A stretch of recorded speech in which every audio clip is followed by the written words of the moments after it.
everything. You know, if you ever seen some of these commercials, or not commercials, these television, the news stories, where when they foreclose on houses, they send these companies in, and they got to, you know, clean the places out and get them ready, you know. And it's amazing to me, but they would go to these houses that people abandoned, and they're full of stuff. I mean, the TV sets are there, the stereos are there, there's clothes in the closets. Why didn't these people take that stuff? They didn't even want it. I mean, we got all this stuff, and no one, I mean, it doesn't even matter. They just didn't even care about it.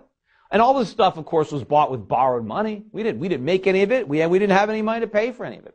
The last thing Americans need is to buy more stuff. But the government, part of the economic stimulus, right, in addition to the bailouts, and of course, they want to bail out Wall Street investment banks. Why? Let them fail. What do we need them for? Why do we need Goldman Sachs? Why do we need Morgan Stanley? You know, let them fail. You know, the government tries to blame all the economic problems that we have today on the fact that they let Lehman Brothers go out of business. Meanwhile, they bailed out everybody else, and we're in this gigantic mess. Maybe it's not because they let Lehman fail. Maybe it's because of the other bailouts. But no, now they want to make us believe that since Lehman Brothers failed, they can't let anybody fail. We don't need all these investment banks. And if they go away, it's not going to mean that brokerage is going to stop, that investment banking is going to stop. It's just going to be done by somebody else.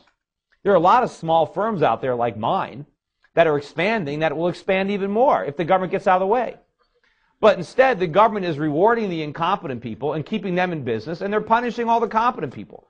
Meanwhile, look at the bonuses, look at the amount of money that is being paid to Wall Street executives using bailout money. I mean, how can these guys be entitled to make multi-million-dollar a year salaries when their companies are losing a fortune based on what they're doing? I mean, let them fail. Let them go out of business. But the stimulus, what is it that the government is trying to do with the stimulus? The government is trying to recreate the conditions that led to the crisis. Because when they talk about stimulating the economy, they're not talking about stimulating economic growth. They're talking about stimulating spending. They want us going back to the auto showrooms, back to the malls, and buying more stuff. And they want us going deeper into debt to pay for it. And if we're not willing to accumulate the debt on our own, well, then the government will do it for us. As if this is the secret. If they could just spend enough money, then the economy is just going to magically grow again. And that's all nonsense.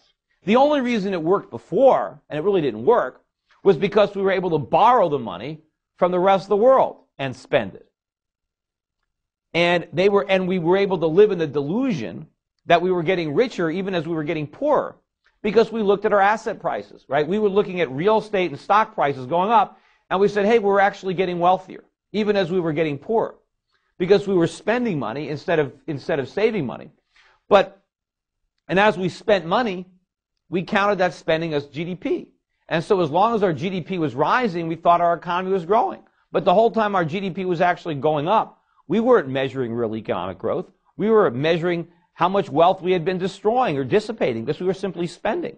And we thought we were okay because some appraisers said that our house was worth more or the stock market was still going up. But all that was an illusion. And now that those bubbles have burst, there's no way to go back to it. Stock prices, I don't care, you're going to have ups and downs, but stocks in the United States are still expensive. Based on any kind of historic measure of value, the PEs are high and the yields are low. Stocks are overpriced. Houses are overpriced. Our assets are still overpriced despite the fact that they've fallen.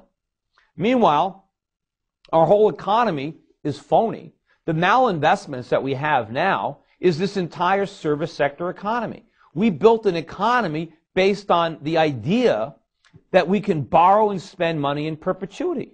And that was just as phony as the idea that real estate prices would always rise. So we have a lot of Americans that are working in jobs that they really shouldn't be in.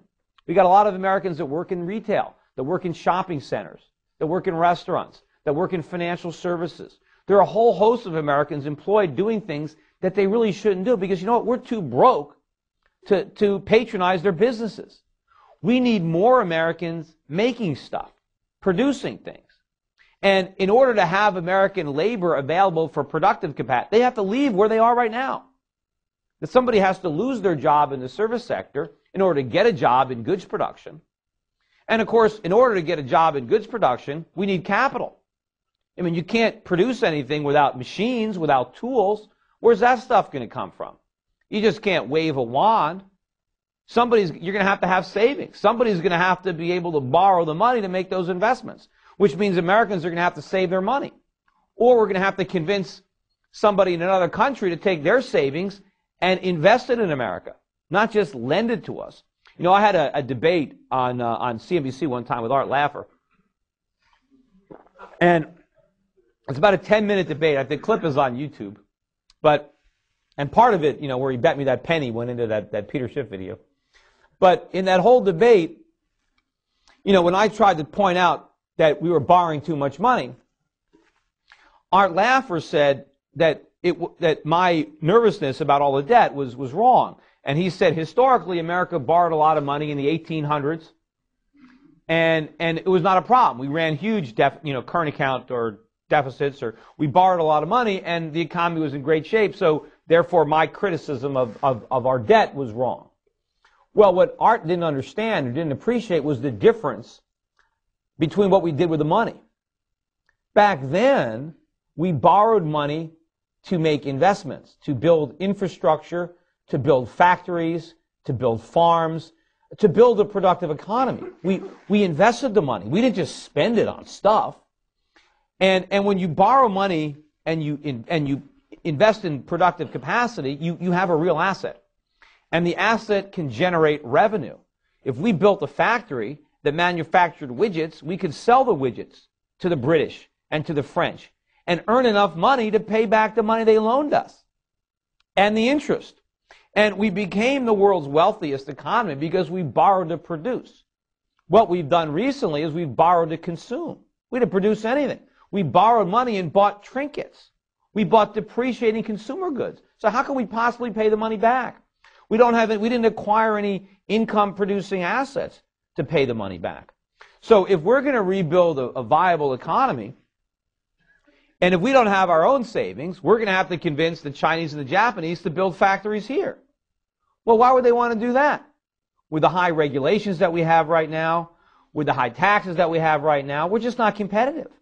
So the only way that we're ever going to rebuild a sound economy in the United States is, number one, we're going to have to stop all the stimulus and stop the bailouts and let the free market work. We have to understand that what's happening right now is not the problem, it's the solution. The problem was the bubble blowing up, not the deflation. We have to allow the pain, no matter how unpleasant it is. We have to understand that anything we do to delay this is going to make it worse. You know, when you have President Obama is talking about how everything is different than George Bush, how his administration has changed. We're doing it differently. He hasn't changed anything. He's doing exactly what Bush did. He inherited the same situation, only worse, and he's doing the same thing, only worse.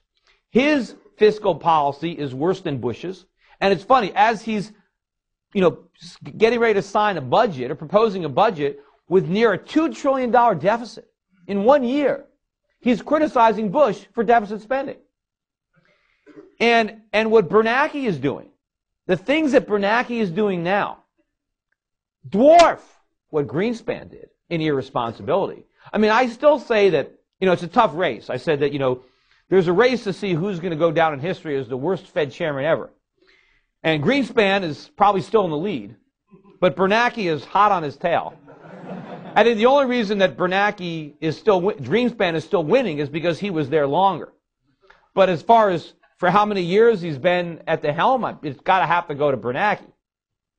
But so the combination of Obama-Bernanke is way worse than Bush-Greenspan. As far as but it's the same philosophy. Nothing has changed. This might as well be the third Bush term. He is doing the same exact stuff. I mean, the rhetoric is a little bit different, but the policies are all the same.